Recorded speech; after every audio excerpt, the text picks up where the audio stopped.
beginning of building a new country.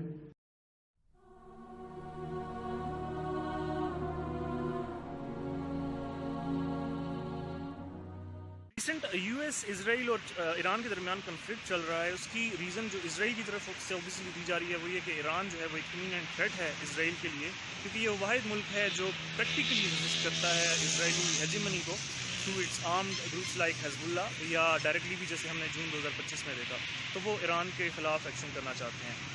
جبکہ U S کی طرف سے یہ کہا جاتا ہے کہ ہم نے پری ایمپٹیو اٹیک کیا, کیونکہ ایران جو ہے وہ نیوکلیئر بام بنا رہا تھا اور اس کی میزائل کیپیبلٹی اتنی انہینس ہوتی جا رہی ہے کہ وہ ہمیں اٹیک کر سکتا ہے ہمارے ملک کو.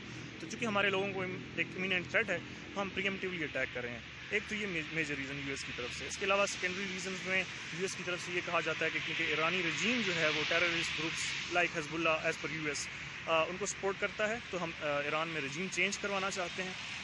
وہی رجیم آئے گی جو ہم چاہیں گے, اور کیونکہ وہ اپنے لوگوں کو سپریس کر رہے ہیں یعنی ایران, تو ہم ایرانی لوگوں کی مدد کے لیے آ رہے ہیں. لیکن یہ جتنے بھی ریزنز ہیں انٹرنیشنل لا اس کو سپورٹ نہیں کرتا.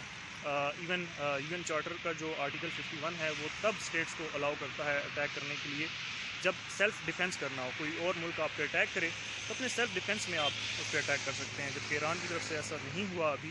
انفیکٹ نیگوسیشنز چل رہی تھیں یو ایس اور ایران کی, اور اس دوران ایران کے اوپر کوآرڈینیٹڈلی اٹیک کیے گئے. یہ تو وہ موٹیو ہیں جو بتائے جا رہے ہیں, یہ objectives. Today will be yet again our most intense day of strikes inside Iran.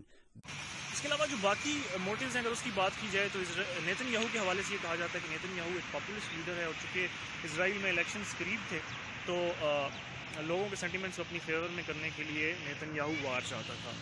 اور ابھی ریسنٹ کنفلکٹ کے بعد سے آپ نے دیکھا ہوگا کہ غزہ کہیں بھی ہمیں انٹرنیشنل ہیڈ لائنز میں نظر نہیں آ رہا. تو ایک اور ریزن یہ بھی ہے کہ دنیا کی اٹینشن کو ڈائیورٹ کر کے اسرائیل اپنے جو ہیجمونک ایمز ہیں غزہ میں وہ اچیو کرنا چاہتا ہے. یو ایس کی بات کی جائے تو یو ایس جو کہ ایک ڈکلائننگ پاور ہے اس وقت, اور جو انٹرنیشنل رول بیسڈ آرڈر تھا جو شاید یو ایس کا اپنا ہی بنایا ہوا تھا یا جس کو وہ ڈومینیٹ کر رہا تھا ڈیکیڈز تک, اب وہ یو ایس سے زیادہ چائنا یا جو باقی رائزنگ پاورز ہیں ان کو سپورٹ کر رہا ہے.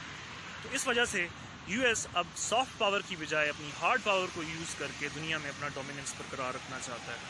ایک ایتھینین جنرل ہیں فیمس تھیوسیڈائڈس, اور ان کی ایک اسٹیٹمنٹ ہے کافی فیمس کہ the strong should do what they can do and the weak should suffer what they must. So جو انٹرنیشنل سسٹم ہوتا ہے اس میں رولز وہی ہوتے ہیں جو اسٹرانگ بناتا ہے.